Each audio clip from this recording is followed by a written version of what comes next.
चलिए, भारत के इतिहास में आज हम टॉपिक पर बात करने जा रहे हैं जिसका नाम है वैदिक सभ्यता। देखिए, वैदिक सभ्यता को पढ़ना क्यों जरूरी है या फिर वैदिक सभ्यता के क्रम पर कितने इंपॉर्टेंट सारे क्वेश्चंस आते हैं, उन सभी टॉपिक्स पर बात करेंगे हम लोग। लेकिन इससे पहले मैं आपको बता दूं कि हमने सिंधु घाटी सभ्यता पर पूरी क्लासेस कंप्लीट कर ली है, जिसमें आप पुराने वीडियोस पर ये टॉपिक देख सकते हैं। तो देखिएगा, वैदिक सभ्यता एक भारत इतिहास का एक ऐसा क्रम जिससे हम ये कह सकते हैं कि भारत के जो सनातनी धर्म है, ठीक है, या फिर इस तरीके से हम ये कह सकते हैं कि जो भारत का जो एक प्राचीन ग्रंथ है, आज हमारे सामने जहां पर हम इन ग्रंथों को देख पाते हैं, तो इसकी शुरुआत जो है इसी समय से हुई थी, ठीक है। लेकिन अब वैदिक सभ्यता के क्रम पर बहुत सारी बातें आपको समझनी होगी, और आपको बता दूं कि पीएससी, व्यापम या किसी भी लेवल पर अगर आप इन एग्जामों को देखते हैं तो वहां पर वैदिक सभ्यता के क्रम से 1 से 2 क्वेश्चन पूछे जाते हैं, ठीक है। लेकिन आपको इसके साथ एक बात और समझना होगा कि वैदिक सभ्यता का जो क्रम रहा है, ठीक है, हमारे भारत के क्रम के लिए यानी भारत देश के लिए ये सबसे प्राचीन सभ्यता के तौर पर जाना जाता है। देखिए, सिंधु घाटी सभ्यता एक ऐसी सभ्यता जिसके साक्ष्य हमें बतौर एक एविडेंस के तौर पर मिले हैं, लेकिन अगर हम इनकी लिपि की बात कर ले, इनके इंस्क्रिप्शन की बात कर ले, तो ये हमारे पास आज अवेलेबल नहीं है, और अगर अवेलेबल है भी तो हम इसे डिकोड नहीं कर सकते, ठीक है।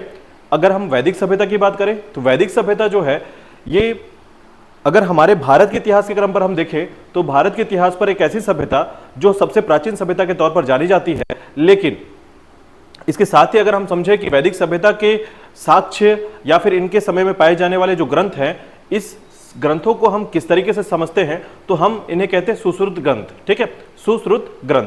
अब ये सुश्रुत ग्रंथ क्या होता है, थोड़ा समझिएगा। तो देखिए, सबसे पहले अगर हम ग्रंथों की बात करें तो सुश्रुत ग्रंथ वे ग्रंथ होते हैं जिन्हें सुनकर लिखा जाता है, ठीक है, यानी सुनकर लिखा गया हो। तो अब समझिएगा कि जितने वैदिक काल की जो ग्रंथ है, वैदिक जितने भी ग्रंथ आते हैं, ठीक है, तो वेदों के क्रम पर हम जिन ग्रंथों को पढ़ते हैं वो सभी क्या है, सुश्रुत ग्रंथ है, ठीक है। अब आप बोलेंगे सुनकर कैसे लिखा गया है, तो देखिए, इसको ऋषि मुनियों के द्वारा, ठीक है, या फिर हम ऐसे कह सकते हैं कि किसी व्यक्ति के द्वारा बोलकर, ठीक है, लगातार सुनकर ये क्रमबद्ध रूप से एक व्यक्ति से दूसरे व्यक्ति को और दूसरे व्यक्ति से तीसरे व्यक्ति को क्रमबद्ध रूप से परिवर्तित किया गया है। और अंततः जो है जब इसे संकलित किया गया, ठीक है, तो संकलित करने के बाद ये ग्रंथ जो है हमें वेदों के तौर पर प्राप्त हुए हैं, ठीक है। अब हम लोग वैदिक सभ्यता की परिभाषा को समझे तो सबसे पहले हम एक बात कह सकते हैं कि वैदिक सभ्यता वेदों के समय की सभ्यता है, और इस सभ्यता में हम सबसे प्रमुख व्यक्ति जिन्हें हम आर्य कहते हैं, ठीक है। देखिए, मानव की पहचान के तौर पर अगर हम कहें कि यहां पर आपको एक बात और समझना होगा कि मानव की पहचान के तौर पर हम आर्यों की पहचान इन वेदों के समय पे करते हैं। यानी हम ये कह सकते हैं कि आर्यों के द्वारा जिन भी संस्कृति का एक पुरातन समय संकलित किया गया है कि आर्य,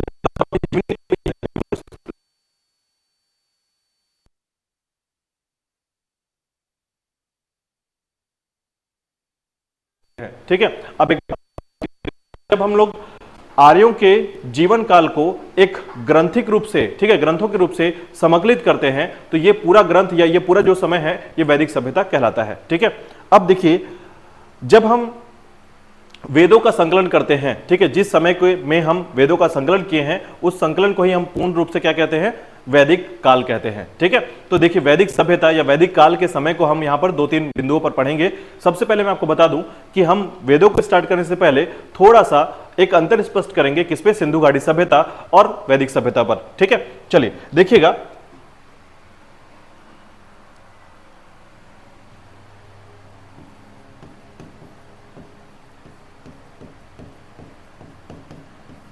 वैदिक सभ्यता के बिंदु पर, ठीक है, वैदिक सभ्यता के क्रम पर हम दोनों चीजों को यहां पर समझेंगे। लेकिन पहले मैं आपको बता दूं कि कुछ चीजों पर आपको यहां पर समझने के लिए इस अंतर को समझना होगा कि वैदिक सभ्यता और सिंधु घाटी सभ्यता में क्या अलग है, ठीक है। तो देखिएगा, सबसे पहले अगर हम बात करें वैदिक सभ्यता की, ठीक है,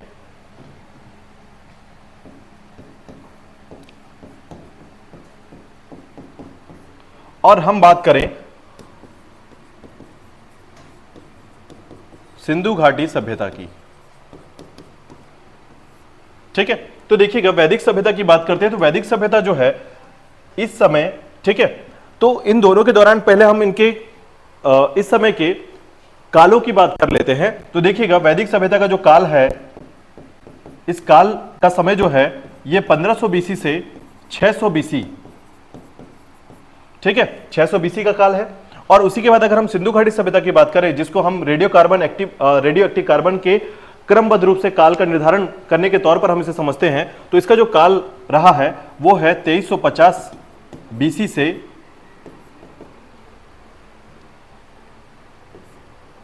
1750 बीसी तक। ठीक है, ये याद रखिएगा। अगर हम सामान्य काल का निर्धारण करते हैं, जब सामान्य तौर पर कहते हैं, तो ये आपका 2500 बीसी से 1500 बीसी तक का समय कहा जाता है। ठीक है, लेकिन जब रेडियो एक्टिव कार्बन से काल का निर्धारण की बात करते हैं हम लोग, तो 2350 से 1750 का समय कहा जाता है। ठीक है, अब देखिएगा वैदिक सभ्यता और सिंधु घाटी सभ्यता। ठीक है, इस समय हालांकि हम दोनों सभ्यताओं को आदि ऐतिहासिक काल के क्रम पर रखते हैं। ठीक है, याद रखिएगा, आदि ऐतिहासिक काल के क्रम पर रखते हैं हम इसे प्रोटो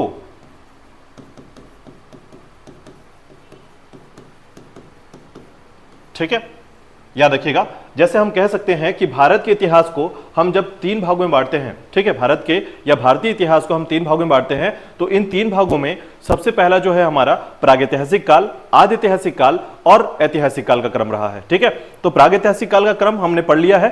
अब हम अगर बात करें आदि ऐतिहासिक काल के क्रम पर, तो यहां से शुरुआत होती है सभ्यताओं का काल, और सबसे पहला काल इसमें सिंधु घाटी सभ्यता, और उसके बाद जो है आपका वैदिक सभ्यता का काल आता है। ठीक है, अगर हम बात करें भारत के इतिहास में सबसे पहले किस सभ्यता की खोज हुई है, तो याद रखिएगा इसमें सबसे पहले जो खोज हुई है वो है वैदिक सभ्यता का काल। ठीक है, अब आप बोलेंगे कि सर कैसे वैदिक सभ्यता काल की खोज पहले हुई है, तो आपको बता दूं कि 1500 बीसी से लेकर 600 बीसी तक का जो समय रहा है, इस समय हमें भारत के इतिहास में सबसे पहले वैदिक सभ्यता की जानकारी प्राप्त हुई थी। ठीक है, लेकिन समय दौरान, याद रखिएगा, समय के दौरान 1826 में चार्ल्स मैसन ने सबसे पहली बार सिंधु घाटी सभ्यता की खोज का एक प्रारंभिक लक्षण जो है ये परिचित किया, या फिर हमारे भारत के सामने जो है ये सबसे पहली बार जो है सामने लाया गया। ठीक है, तो हम ये कह सकते हैं कि भारत के इतिहास में सबसे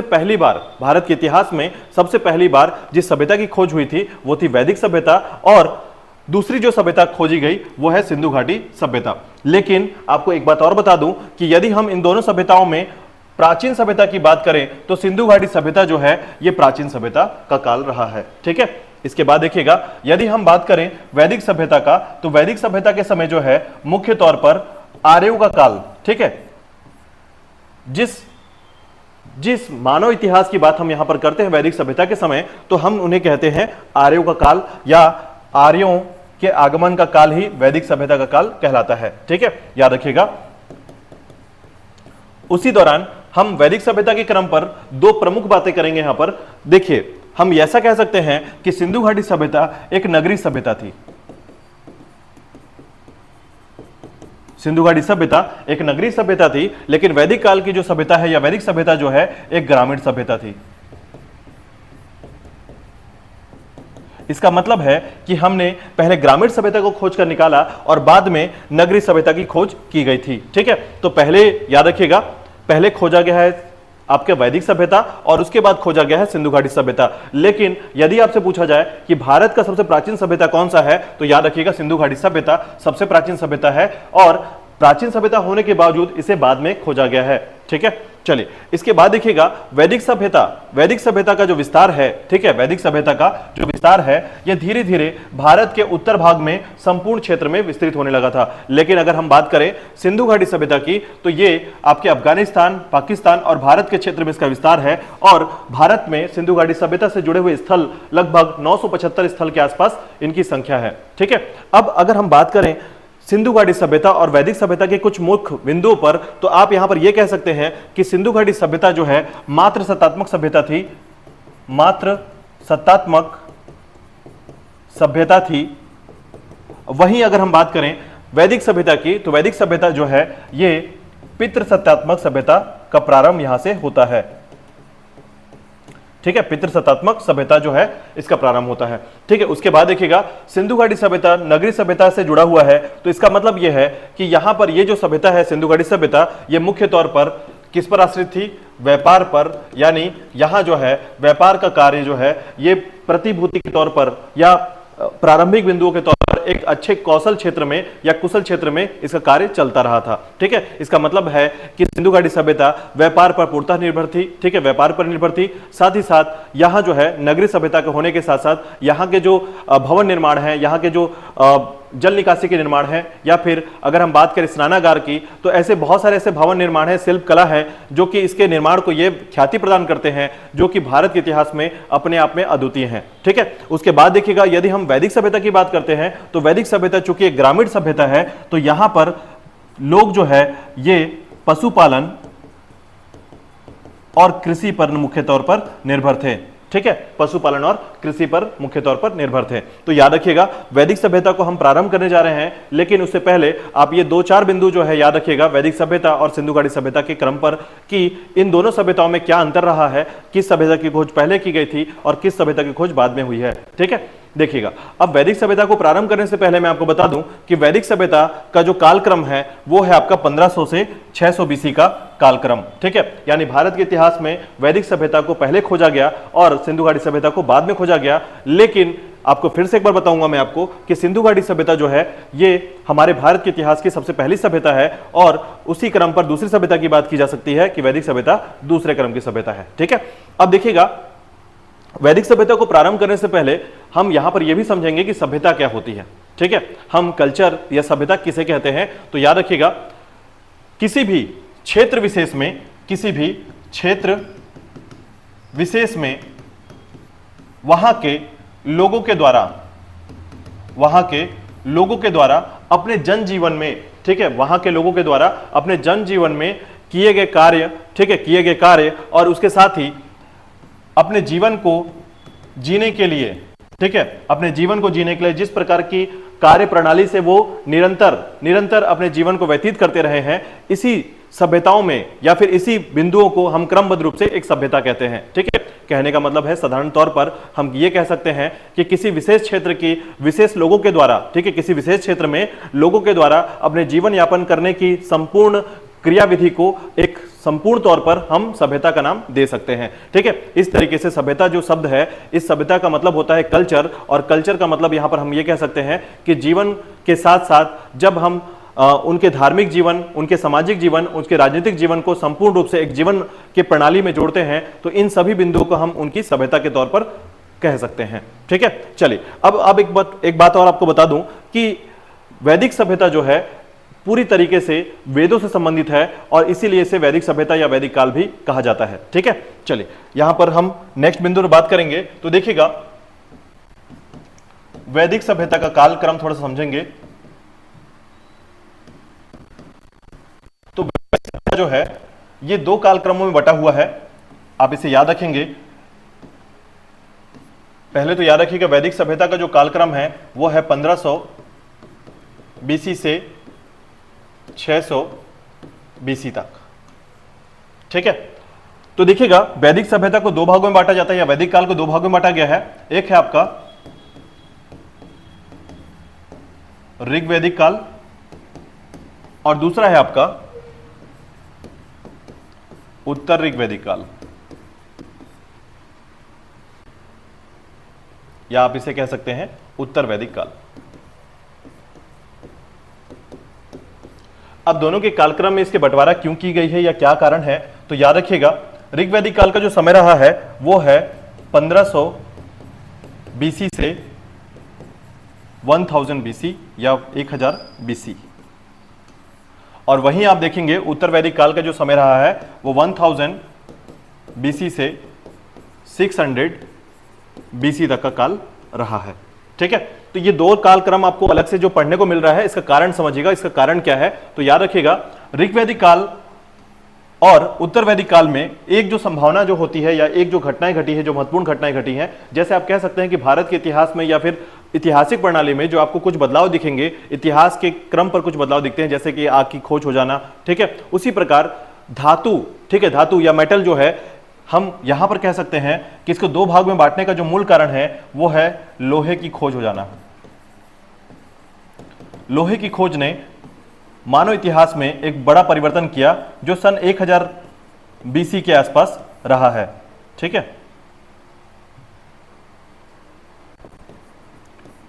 1000 बीसी के आसपास रहा है। ठीक है, अब यहां पर समझिएगा 1000 बीसी के संबंध में जब हम कहते हैं कि इसी के आसपास लोहे की खोज हुई, तो इसके बाद जो है लोगों की महत्वाकांक्षाओं के साथ साथ या यहाँ की जनता या जो मानव है, मानव इतिहास में अपनी महत्वाकांक्षाओं के साथ साथ इस परिवर्तन या सभ्यता में भी कुछ परिवर्तन किए गए हैं। ठीक है, तो हम यहाँ पर एक एक करके इस क्रम को पढ़ेंगे और समझेंगे कि ऋग्वैदिक काल का क्रम कैसा रहा है और उत्तर वैदिक काल का क्रम कैसा रहा है। ठीक है, मैं उपरोक्त जो सभ्यता है इसके संबंध में आपको इसकी सामाजिक, धार्मिक और राजनीतिक स्थिति, साथ ही साथ आर्थिक स्थिति पर भी बात करूंगा। ठीक है, तो चलिए देखते हैं सबसे पहले वैदिक कालों के क्रम पर कुछ सूक्ष्म भेद बिंदुओं को देखिएगा।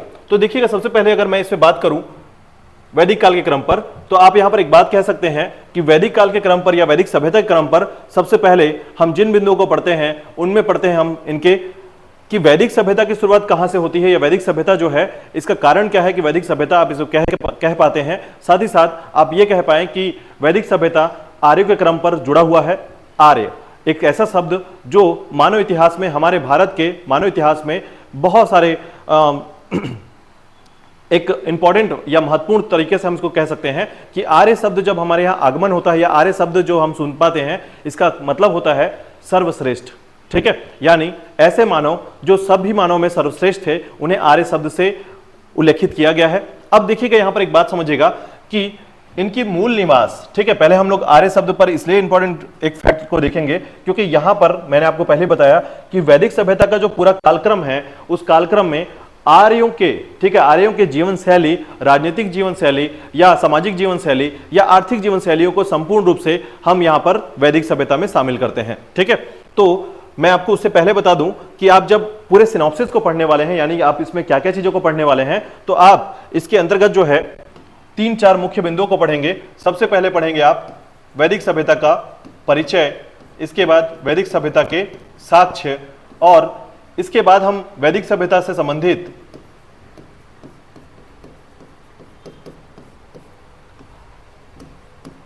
कालक्रम का निर्धारण, ठीक है, कालक्रम, और उसके बाद आप पढ़ेंगे वैदिक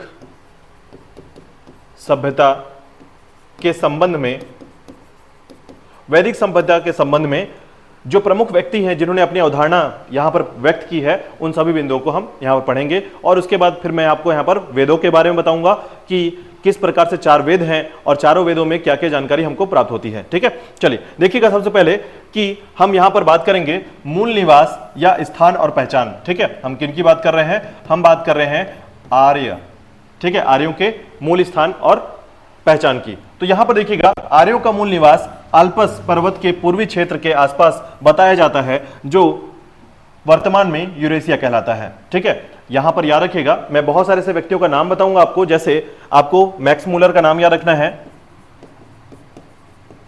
मैक्स मूलर, साथ ही साथ आपको बाल गंगाधर तिलक,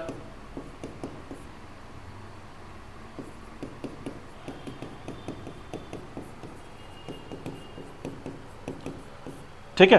तो कुछ ऐसे व्यक्ति हैं जिनका नाम आपको याद रखना है। उसी के अलावा आपको स्वामी दयानंद का नाम याद रखना है जिन्होंने अपना मत प्रस्तुत किया है, यानी मत व्यक्त किया है। ऐसे बहुत सारे व्यक्ति हैं जिन्होंने वैदिक सभ्यता के संबंध में बहुत इंपॉर्टेंट मत अपने व्यक्त किए हैं। उन सभी मतों से कभी कभी क्वेश्चन पूछे जाते हैं, बहुत इंपॉर्टेंट है, याद रखिएगा। चलिए तो देखिएगा आर्यों का जो मूल निवास है कहां माना गया है? अल्पस पर्वत के पूर्वी क्षेत्र के आसपास के क्षेत्रों पर इनका मूल निवास बताया गया है जो वर्तमान में यूरेशिया कहलाता है। ठीक है, इसके अलावा देखिएगा मैक्स मूलर के अनुसार आर्यों का निवास जो है यह मध्य एशिया माना गया है जो सर्वाधिक मान्य अवधारणा है। ठीक है, तो जैसे कि मैंने बताया आपको कि मैक्स मूलर, ठीक है, मैक्स मूलर और बाल गंगाधर तिलक और साथ ही साथ दयानंद स्वामी दयानंद के द्वारा जो है आपको याद रखना है कि इन प्रमुख व्यक्तियों ने, ठीक है, कुछ मत व्यक्त किए हैं किसके संबंध में? आर्यों के आगमन के संबंध में। ठीक है, कि आर्य जो है मुख्य तौर पर भारत के क्षेत्र में कहां से आए हैं। ठीक है, चलिए तो देखिएगा इसके अलावा अब हम थोड़ा सा यहां पर इनके बारे में बात करेंगे जिसमें कुछ फैक्ट है, याद रखिएगा। भारत में आर्यों का जानकारी ऋग्वेद से मिलती है। इस वेद में आर्य शब्द का उल्लेख 36 बार हुआ है, याद रखिएगा। इसके अलावा देखिएगा आर्यों का मुख्य व्यवसाय पशुचारण था एवं कृषि स्थान गौण था। ठीक है, कहने का मतलब है कि पशुपालन जो है मुख्य तौर पर सर्वाधिक तौर पर किया जाता था और कृषि जो है, चूंकि यहां पर अभी कुछ ऐसे महत्वपूर्ण धातु का खोज नहीं हो पाया है जो इससे कृषि का कार्य महत्वपूर्ण तौर पर किया जा सके। ठीक है, इसलिए मैंने आपको बताया कि वैदिक काल को दो भागों में इसलिए बांटा गया है क्योंकि सन 1000 के आसपास, ठीक है, 1000 बीसी के आसपास जो है लोहे की खोज हुई और अब जो है लोग पशुपालन से ज्यादातर प्रमुखता किसको देने लगे? कृषि को। ठीक है, चलिए तो देखिएगा, आर्य समाज पुरुष प्रधान था।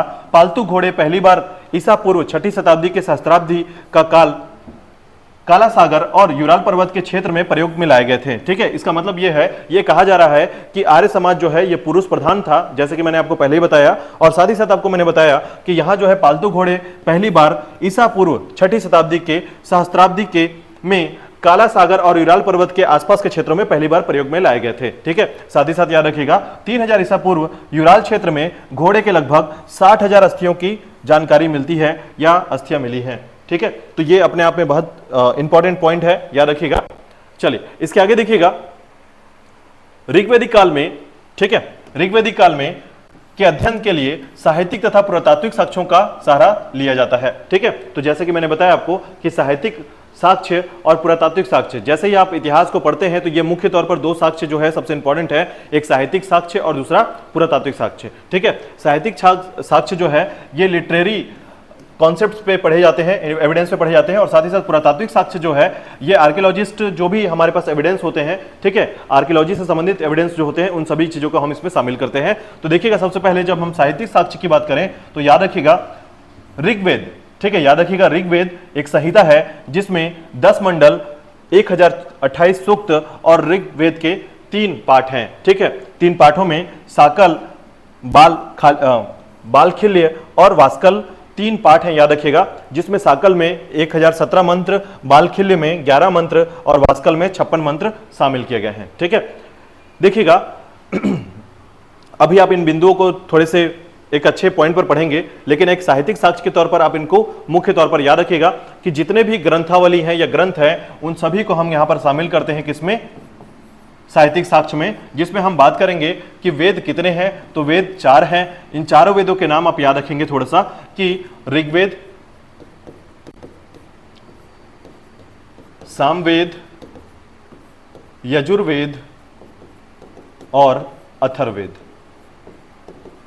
ठीक है, जिसमें याद रखिएगा ऋग्वेद को छोड़कर बाकी 3 वेद, ठीक है, वेद त्रयी कहलाते हैं। सामवेद, यजुर्वेद, अथर्ववेद को वेद त्रयी या वेद त्रयी कहा जाता है। ठीक है, चलिए आगे देखिएगा। इसके बाद पुरातात्विक साक्ष्य में याद रखिएगा, पुरातात्विक साक्ष्य में हम बात करेंगे बोगजकोई अभिलेख की, जिन्हें मितनी अभिलेख भी कहा जाता है। देखिएगा, बोगजकोई अभिलेख जो है भारत के संबंध में सबसे प्राचीन अभिलेख की जानकारी मिलती है इसमें। ठीक है, यानी हम ये कह सकते हैं कि भारत में या भारत के बाहर, ये हालांकि बोगजकोई अभिलेख जो है ये मध्य एशिया से प्राप्त अभिलेख है, याद रखिएगा, जिसमें वैदिक काल की संबंधित जानकारी मिलती है हमको, याद रखिएगा। तो देखिएगा 1400 ईसा पूर्व के एक लेख में हित्ती राजा, ठीक है, सुब्बिलिमा और मितनी राजा मतिरुआ अजा के मध्य हुई संधि के साक्षी के रूप में वैदिक देवताओं इंद्र, वरुण, मित्र और नाशत्य का उल्लेख मिलता है। ठीक है, इसके अतिरिक्त इनका उल्लेख ऋग्वेद में भी किया जाता है। तो याद रखिएगा 4, ठीक है, 4 देवताओं की जानकारी मिलती है, जिसमें इंद्र, ठीक है, इंद्र, वरुण, नाशत्य और मित्र। याद रखिएगा 4 देवताओं की जो बोगजकोई अभिलेख से जानकारी मिलती है, उन 4 देवताओं की नाम जो हमें जानकारी मिलते हैं ये इंपॉर्टेंट है। एक है आपके इंद्र, दूसरे हैं वरुण, तीसरे हैं मित्र और चौथे हैं नाशत्य। ठीक है, ये 4 देवताओं की जानकारी मिलती है, याद रखिएगा बोगजकोई अभिलेख से। कभी कभी पूछा जाता है कि बोगजकोई अभिलेख से किस देवताओं की जानकारी नहीं मिलती है या किस देवताओं की जानकारी मिलती है, इसके संबंध में क्वेश्चन पूछे जा चुके हैं। तो याद रखिएगा भारत के संबंध में या भारत देश के संबंध में वैदिक सभ्यता के देवताओं की जानकारी सबसे पहली बार बोगजकोई अभिलेख से प्राप्त हुई है। ठीक है, इसके बाद देखिएगा कैसाइट अभिलेख, ठीक है, 1600 ईसा पूर्व के इस अभिलेख में यह सूचना मिलती है कि ईरानी आर्यों की एक शाखा भारत में आई थी। ठीक है, तो याद रखिएगा यह जानकारी मिलती है किससे? कैसाइट अभिलेख से, जिसमें यह कहा जाता है कि ईरानी आर्यों की एक शाखा थी जो भारत में प्रवेश की थी या भारत में आई थी। ठीक है, कैसाइट अभिलेख। इसके बाद देखिएगा अब हम बात करेंगे इनके आगमन के काल का, या जैसा कि मैंने बताया था आपको कि आगमन कहां से हुआ है, अलग अलग मतानुसार हम इस पे बात करने वाले हैं। तो देखिएगा सबसे पहले कि आर्यों का जो मूल निवास है उस स्थान के बारे में हम बात करेंगे कि विद्वानों के विभिन्न जो मत हैं उसमें से मैं आपको बताऊंगा कि 4 मत आपको प्रॉपर याद रखना है कि 4 लोगों का मत जो है आपको ये एग्जाम में बहुत ज्यादा पूछे जाते हैं। और वैदिक सभ्यता के जब प्रारंभिक बिंदुओं से क्वेश्चन पूछे जाते हैं तो ये सबसे पहला जगह है जहां से क्वेश्चन डायरेक्टली पूछे जा सकते हैं। ठीक है, तो देखिएगा इसमें सबसे पहले व्यक्ति हैं बाल गंगाधर तिलक, जिनका क्वेश्चन में अभी 2016-17 में पीएससी में क्वेश्चन पूछा गया था कि बाल गंगाधर तिलक के अनुसार आर्यों का आगमन किस क्षेत्र से हुआ है। ठीक है, तो याद रखिएगा बाल गंगाधर तिलक के अनुसार यह कहा जाता है कि आर्कटिक प्रदेश, ठीक है, आर्कटिक प्रदेश से, याद रखिएगा आर्कटिक प्रदेश से, यानी यह आर्कटिक प्रदेश कहां पर है तो याद रखिएगा पृथ्वी के उत्तरी ध्रुव में, पृथ्वी के उत्तरी ध्रुव का जो क्षेत्र है उसे आर्कटिक प्रदेश कहा जाता है। और बाल गंगाधर तिलक के अनुसार जो है आर्यों का आगमन भारत में आर्कटिक प्रदेश से हुआ था। ठीक है, याद रखिएगा। इसके बाद देखिएगा स्वामी दयानंद सरस्वती, ठीक है, इनका कहना है कि आर्यों का आगमन जो है ये तिब्बत के क्षेत्र से हुआ है। ठीक है, तिब्बती क्षेत्र से हुआ है, यानी ये मुख्य तौर पर तिब्बत में निवास करते थे। और डॉक्टर संपूर्णानंद, याद रखिएगा डॉक्टर संपूर्णानंद, याद रखिएगा आल्पस पर्वत के पूर्व में यूरेशिया के निकट जो है आर्यों का जो निवास क्षेत्र है यह माना गया है संपूर्णानंद के अनुसार। और इसके बाद देखिएगा डॉक्टर अविनाश चंद्र, याद रखिएगा डॉक्टर अविनाश चंद्र सप्त सिंधु प्रदेश, ठीक है, सप्त सिंधु प्रदेश में इनका निवास था, किसका, आर्यों का। और याद रखिएगा गंगानाथ झा, पंडित गंगानाथ झा, इनके द्वारा जो है ब्रह्मश्री देश से आर्यों का आगमन हुआ है यह माना गया है। जिसमें आपको याद रखना है कि यह आपका सबसे इंपॉर्टेंट क्वेश्चन है, याद रखिएगा। दूसरा आपका इंपॉर्टेंट क्वेश्चन है, याद रखिएगा। और तीसरा आपका इंपॉर्टेंट क्वेश्चन है, यानी कि आप इस 3 पॉइंट को याद रखिएगा, 3 व्यक्तियों का नाम और उनके कहे गए क्षेत्र से कि आर्यों का आगमन किस क्षेत्र से हुआ है आपको याद रखना है। ठीक है, बाल गंगाधर तिलक ने कहा है आर्कटिक प्रदेश से आर्यों का आगमन हुआ है।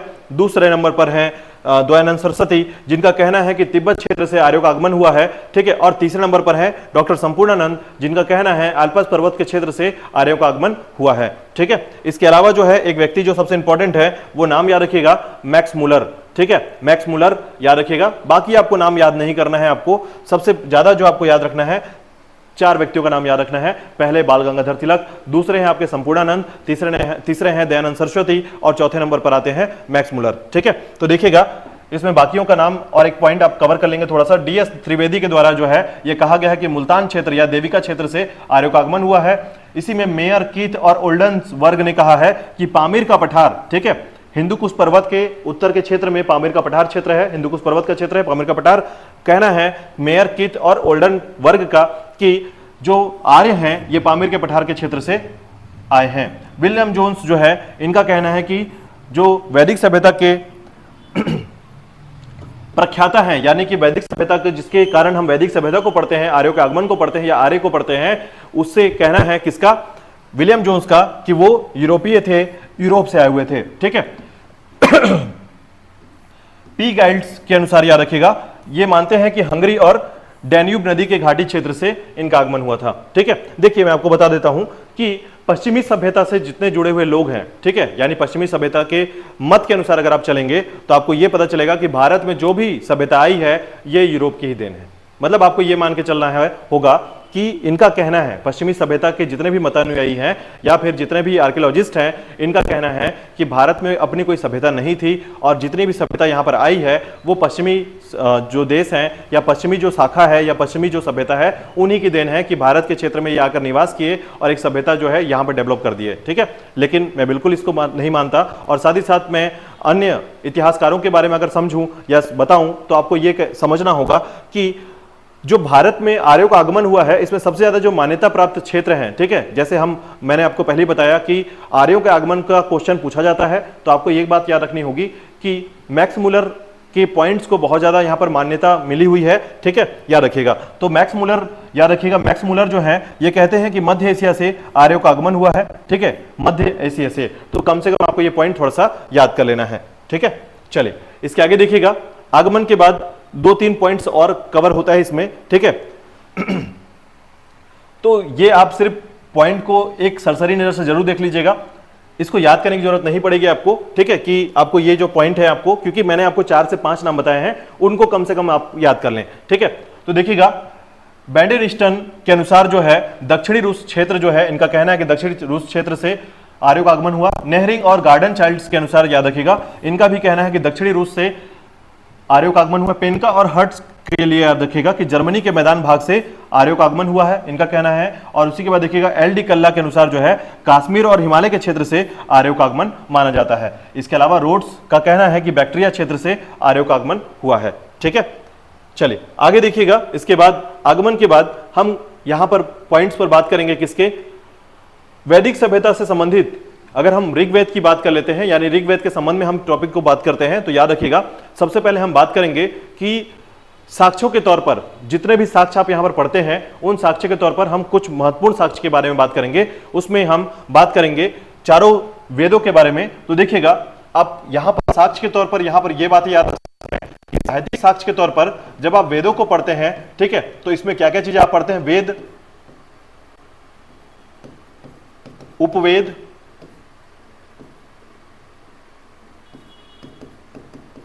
वेदांग, उपनिषद, पुराण। ठीक है, ये देखिए कुछ बातें आपको ऐसे याद रखनी होगी कि वेदों के समय यानी वैदिक काल में जिन ग्रंथों की रचना हुई है, ठीक है, जिन साहित्यों की रचना हुई है, उसे हम वैदिक ग्रंथ कहते हैं। ठीक है, वैदिक साहित्य कहते हैं। लेकिन जिन ग्रंथों की रचना या जिन साहित्यों की रचना वैदिक काल के बाद हुई है, उसे वैदिकोत्तर साहित्य कहा जाता है। ठीक है, तो इसमें हम सभी दोनों साहित्यों से हम यहां पर वेदों के या वैदिक काल की जानकारी प्राप्त कर पाते हैं, तो हम दोनों को साथ में पढ़ने वाले हैं। ठीक है, तो यहां पर देखिएगा कि जितने भी साक्ष्य हैं, चाहे हम वेद की बात करें, उपवेद की बात करें, वेदांग की बात करें, उपनिषद की बात करें, पुराणों की बात करें, इन सभी को आप सरसरी नजर से जरूर पढ़ लीजिएगा। बहुत जरूरी है कि आपको वैदिक काल के संबंध में जितने भी टॉपिक हैं वो सभी याद होने चाहिए। ठीक है, चलिए तो देखिएगा सबसे पहले हम स्टार्ट करेंगे वेदों के बारे में। तो देखिएगा वेदों की यदि बात की जाए तो वेद की संख्या होती है 4, जिसमें हम बात करेंगे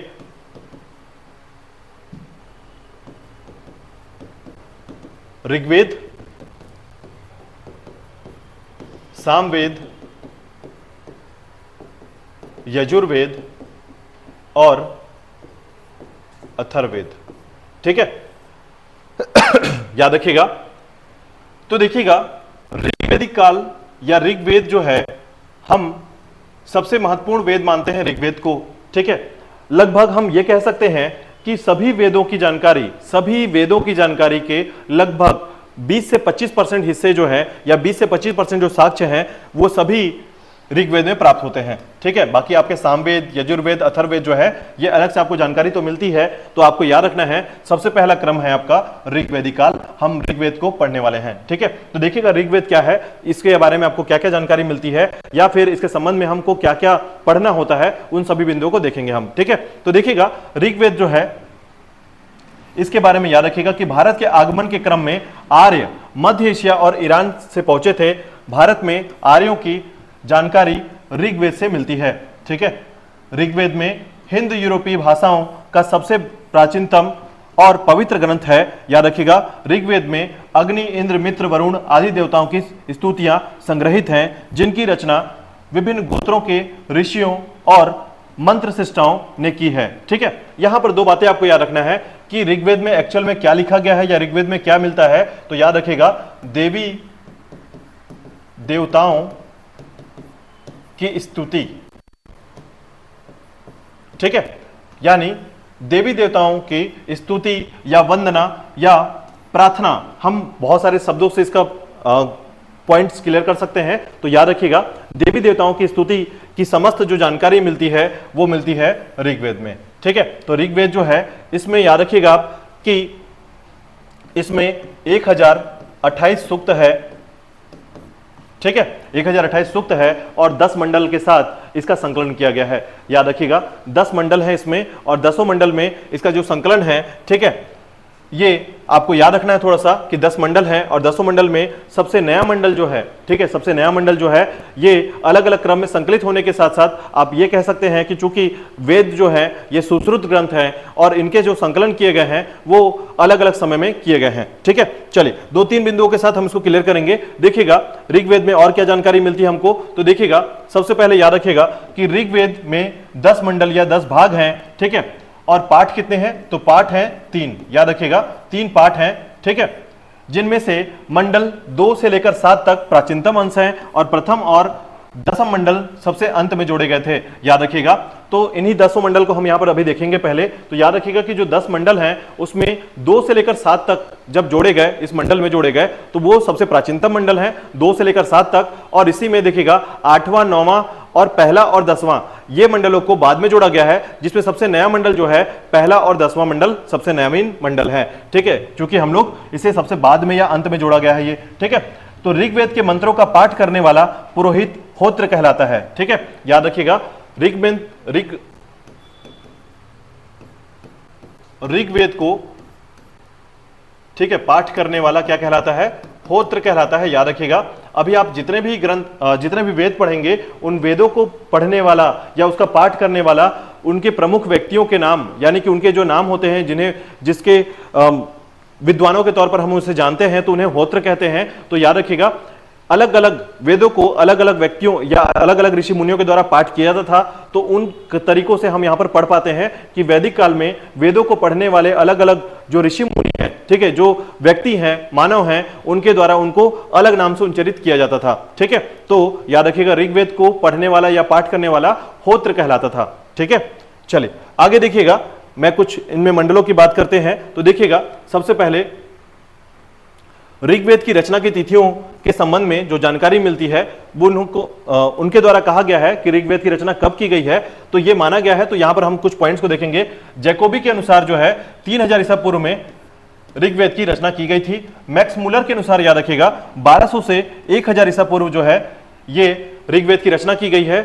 बाल गंगाधर तिलक के अनुसार याद रखिएगा 6000 ईसा पूर्व के समय जो है ये ऋग्वेद की रचना की गई है, ये माना गया है। और सर्वमान्य मत जो कहा गया है वो है 1500 से 1000 ईस्वी, याद रखिए, ईसा पूर्व जो है ये कहा गया है सर्वमान्य मत के अनुसार कि सर्वाधिक जो विद्वानों का मत है वो कहा गया है कि 1500 से, ठीक है, 1500 ईसा पूर्व से 1000 ईसा पूर्व तक जो है ये माना गया है किसका?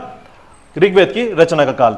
देखिएगा, विंटर नित्स के अनुसार याद रखिएगा 2500 से 2000 ईसा पूर्व जो है यह माना गया है। ठीक है, चलिए आगे देखिएगा। इसके आगे ऋग्वेद के मंडलों की बात हम यहां पर करते हैं। तो याद रखिएगा 10 मंडल हैं और 10 मंडल में क्या जानकारी मिलती है ये आपको याद रखना है। ठीक है, तो सबसे पहले याद रखिएगा कि जो ऋग्वेद है, ठीक है, ऋग्वेद के मंडलों में, ठीक है, तो उसमें आपको सबसे पहले याद रखना है कि जो ऋग्वेद होता है, ऋग्वेद है, यह वैदिक काल को जानने का सबसे बड़ा एक साक्ष्य है। और इस वेद में हम जो सबसे पहले देखते हैं कि इसमें जो साक्ष्य के तौर पर हमें जो जानकारी मिलती है ऋग्वेद के बारे में, तो हम ये कह पाते हैं कि 10 मंडल और साथ ही साथ 1028 सूक्त है इसमें, और देवी देवताओं की स्तुति जो है इसकी जानकारी मिलती है हमको। ठीक है, तो उसमें आपको याद रखना है सबसे पहले कि दूसरे मंडल में गुत्समद भार्गव की जानकारी प्राप्त होती है। ठीक है, मैं आपको यहाँ पर ऋग्वेदिक काल के बारे में जाने से पहले थोड़ा सा आपको बता दूं कि जैसे आप वेदों को देखते हैं तो 4 वेद है हमारे पास। ठीक है, तो इन चारों वेदों को पढ़ने के लिए या चारों वेदों की शिक्षा जो है कैसे प्राप्त होती थी, तो आपको पता होगा कि प्रत्येक वेद को पढ़ने में 12 साल का समय लगता था। ठीक है, 12 साल के बाद जो है ऋषि मुनियों के द्वारा जो है इसमें शास्त्रार्थ किया जाता था। और यदि शास्त्रार्थ में जो शिष्य है वो किसी तरीके से अनुत्तीर्ण होता है तो उसे पुनः उस वेद को पुनः 12 साल पढ़ना होता था। इस तरीके से चारों वेद को पढ़ने में 48 साल का समय लगता था और 48 साल में चारों वेद यानी चतुर्वेदी जो है आप यहां पर बन पाते थे। ठीक है, तो इस तरीके से द्विवेदी, त्रिवेदी और चतुर्वेदी शब्द जो है यहां से उत्पन्न होते हैं। ठीक है, चलिए देखिएगा, तो द्वितीय में है आपका, द्वितीय मंडल में है गुत्समद भार्गव, और तृतीय याद रखिएगा विश्वामित्र के द्वारा संकलित किया गया। इसमें गायत्री मंत्र का उल्लेख मिलता है। याद रखिएगा, गायत्री मंत्र का उल्लेख ऋग्वेद के तीसरे मंडल में है। याद रखिएगा, बहुत इंपॉर्टेंट है, बहुत बार क्वेश्चन पूछा गया है कि गायत्री मंत्र का उल्लेख किस मंडल में है, तो ये तीसरे मंडल में है। याद रखिएगा, ठीक है, और इसकी रचना किसने की है? विश्वामित्र ने की है। ठीक है, याद रखेंगे कि गायत्री मंत्र की रचना किसने की है? विश्वामित्र ने की है। ठीक है, चौथे मंडल में याद रखिएगा वामदेव की जानकारी मिलती है जिसमें कृषि संबंधी प्रक्रिया है। ठीक है, पांचवा मंडल जो है अत्रि के बारे में जानकारी मिलती है। ठीक है, ऋषि अत्रि। छठवें मंडल में याद रखिएगा भारद्वाज, और सातवें मंडल में वशिष्ठ, और आठवें मंडल में कर्ण ऋषि और अंगिरस की जानकारी प्राप्त होती है। ठीक है, तो आपको ये पर याद रखना है कि इन सभी ऋषियों के द्वारा जो है ऋग्वेद के संकलन को पूर्ण किया गया था, यानी ऋग्वेद के संकलन को पूर्ण किया गया है।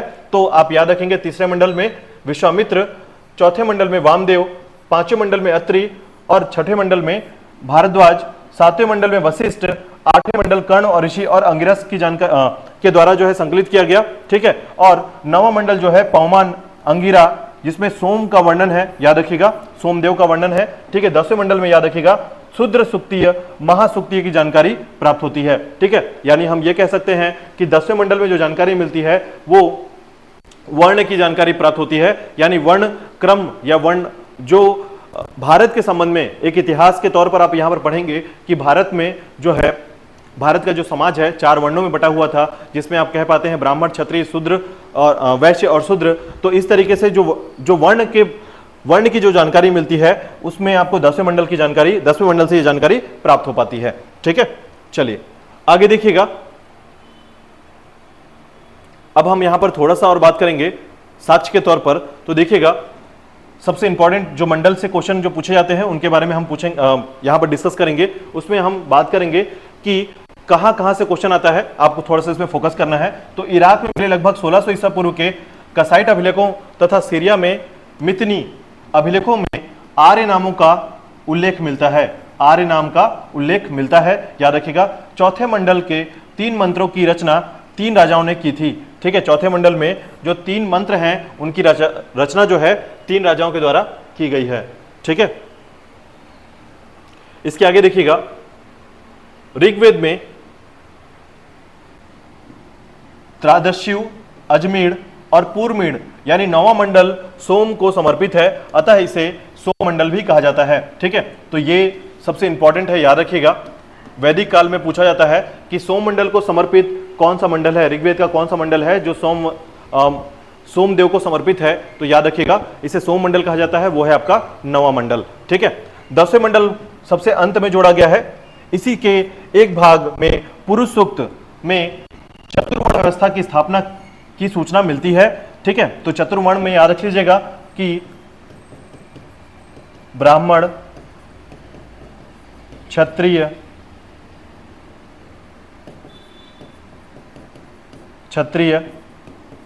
वैश्य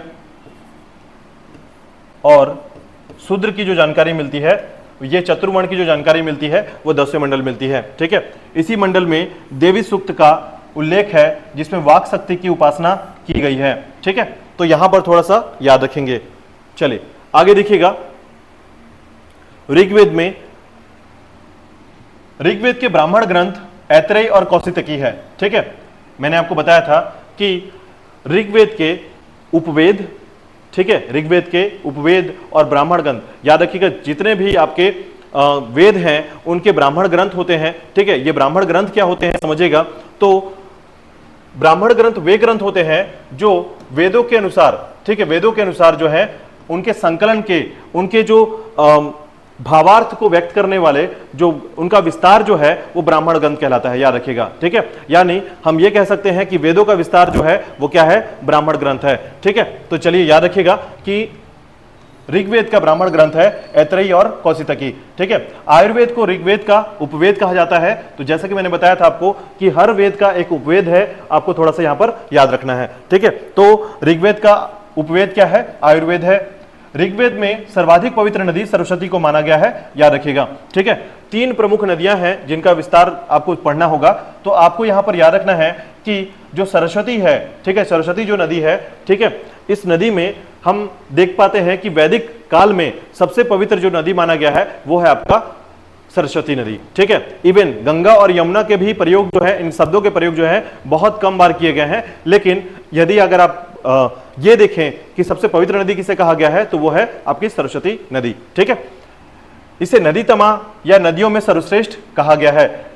ठीक है, ऋग्वेद में यमुना का उल्लेख 3 बार और गंगा, जिन्हें जाह्नवी के नाम से जाना जाता था, उसका प्रयोग 1 बार किया गया है। 10वें मंडल में प्राप्त होता है। अस्तोमासद्गमय वाक्य ऋग्वेद से लिया गया है। ठीक है, तो अस्तोमासद्गमय वाक्य याद रखेंगे आप कि इसका प्रयोग जो है ऋग्वेद में 10वें मंडल में किया गया है। और अस्तोमासद्गमय का जो प्रयोग आज भारत के संबंध में बहुत महत्वपूर्ण तौर पर लिया जाता है वो आपके 10वें मंडल से लिया गया है, ऋग्वेद से लिया गया है।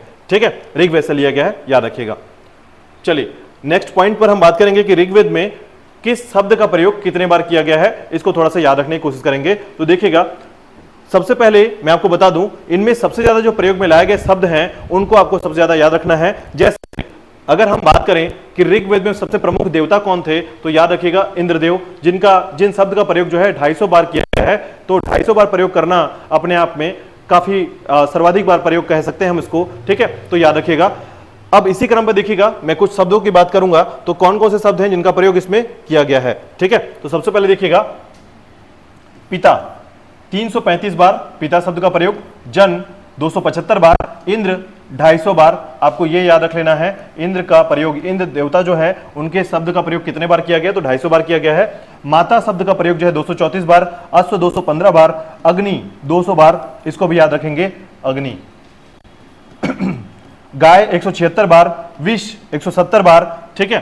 सोम देवता 144 बार, विदत 122 बार, विष्णु 100 बार, गण 46, वज्र गौशाला 45, कृषि 33 बार,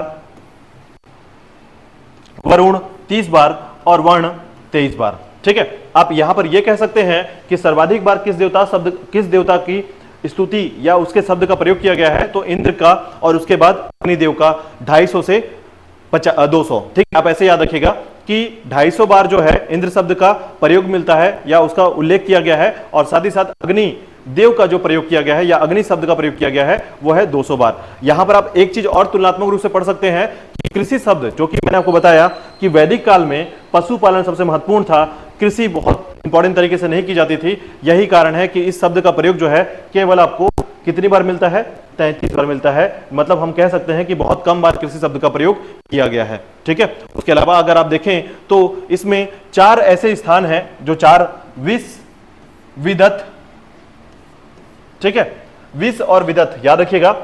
ऐसी सभाएं हैं, ऐसी समितियां हैं जिनका प्रयोग जो है राजा अपनी सहायता के तौर पर करता था, ठीक है। तो याद रखिएगा विष और विदत, ये 2 ऐसी सभाएं हैं, आगे जाकर हम पढ़ेंगे डिटेल में, लेकिन आप याद रखेंगे कि विष और विदत जो है ऐसी सभाएं हैं, ऐसी समितियां हैं जिनका प्रयोग राजा अपनी सहायता के लिए करता था, ठीक है।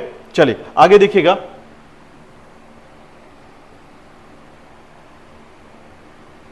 इसके बाद देखिएगा अन्य शब्दों में और कौन कौन से शब्द हैं जिनका प्रयोग किया गया है, ठीक है। तो देखिएगा सेना शब्द का प्रयोग 20 बार, ब्राह्मण शब्द का प्रयोग 15 बार और ग्राम शब्द का प्रयोग 13 बार, बृहस्पति शब्द का प्रयोग 11 बार, राष्ट्र शब्द का प्रयोग 10 बार, ठीक है, क्षत्रिय 9, समिति 9, सभा 8, यमुना 3, रुद्र 3, वैश्य 1, शूद्र 1, गंगा 1, राजा शब्द का 1 और पृथ्वी शब्द का भी 1 बार प्रयोग मिलता है, ठीक है। तो आप यहां पर यह कह सकते हैं कि जिन शब्दों का प्रयोग कम बार उल्लेख किया गया है या उल्लेखित रूप से कम किया गया है, इसका मतलब है उनकी जो महत्वाकांक्षा था या उनका जो इंपॉर्टेंस था वो कम था, ठीक है। लेकिन यदि अगर आप देखें तो देवताओं में आपको इंद्र जो है और अग्नि जो है इनका प्रयोग सबसे ज्यादा बार मिलता है। लेकिन यदि सबसे ज्यादा बार की बात करें तो पिता शब्द का प्रयोग मिलता है 335 बार, सबसे ज्यादा बार इसका प्रयोग किया गया है, ठीक है। चलिए आगे देखिएगा,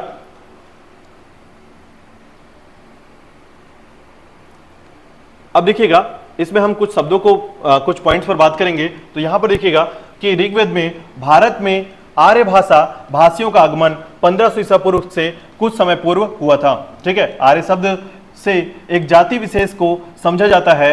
आरंभिक में भारतीय विद्वानों ने इस शब्द का यही अर्थ लगाया है कि आर्यों को भारतीय सभ्यता और संस्कृति का संस्थापक माना गया है, ठीक है। यानी मैंने बताया आपको कि भारत का जो इतिहास लिखा गया है या इतिहास है, आज वर्तमान में हम ये कह सकते हैं कि हमारा जो विकास हुआ है वो उस क्षेत्र से हुआ है जहां पर आर्यों का आगमन हुआ था, ठीक है। इस तरीके से हम ये एक कनेक्शन बता सकते हैं कि आर्यों को भारत के संस्कृति या फिर संस्थापक के तौर पर जाना जाता है, संस्कृति के संस्थापक के तौर पर जाना जाता है, ठीक है। अब यहां पर आर्य शब्द को समझिएगा कि आर्य शब्द क्या है। तो आर्य शब्द संस्कृत शब्द की भाषा से लिया गया है जिसका अर्थ है उत्तम, सर्वश्रेष्ठ व्यक्ति, ठीक है, या उच्च कुल में उत्पन्न व्यक्ति, ठीक है। तो इस तरीके से याद रखिएगा कि आर्य शब्द जो है अपने आप में उच्चतम कुल के माने गए हैं, ठीक है। चलिए नेक्स्ट देखिएगा,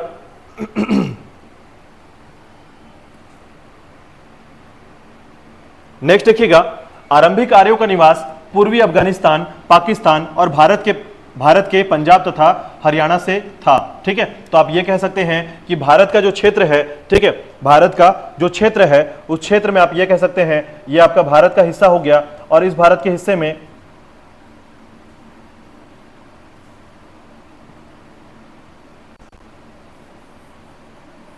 आप कुछ ऐसे मान के चलें तो आप यहां पर यह कह सकते हैं कि ये जो हिस्सा है अफगानिस्तान का हिस्सा, और ये पाकिस्तान का हिस्सा, और ये भारत के पंजाब क्षेत्र का हिस्सा। ठीक है, तो अफगानिस्तान, पाकिस्तान और भारत के पंजाब क्षेत्र में, पूर्व क्षेत्र में, यानी कि पूर्व समय में, ठीक है, प्राचीन समय में इनका जो रहन क्षेत्र था या निवास क्षेत्र था, ये तीन मुख्य क्षेत्रों में माना गया है, अफगानिस्तान क्षेत्र, पाकिस्तान क्षेत्र और पंजाब का क्षेत्र। ठीक है, इसके बाद देखिएगा कि ऋग्वेद में अफगानिस्तान के कुर्रम तथा कुभा, ठीक है, कुंभा आदि कुछ नदियों का उल्लेख मिलता है। सिंधु आर्यों की सबसे प्रमुख नदी थी जिसका उन्होंने बार बार उल्लेख किया है। ठीक है, याद रखिएगा।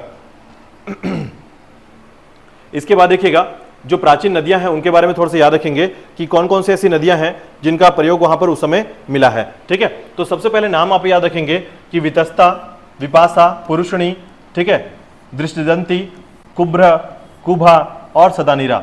इसमें आपको 5 नदियों का नाम थोड़ा सा याद रखना है। इन 5 नदियों में सबसे पहले आपको नाम याद रखना है झेलम, व्यास, रावी, ठीक है, और घग्गर।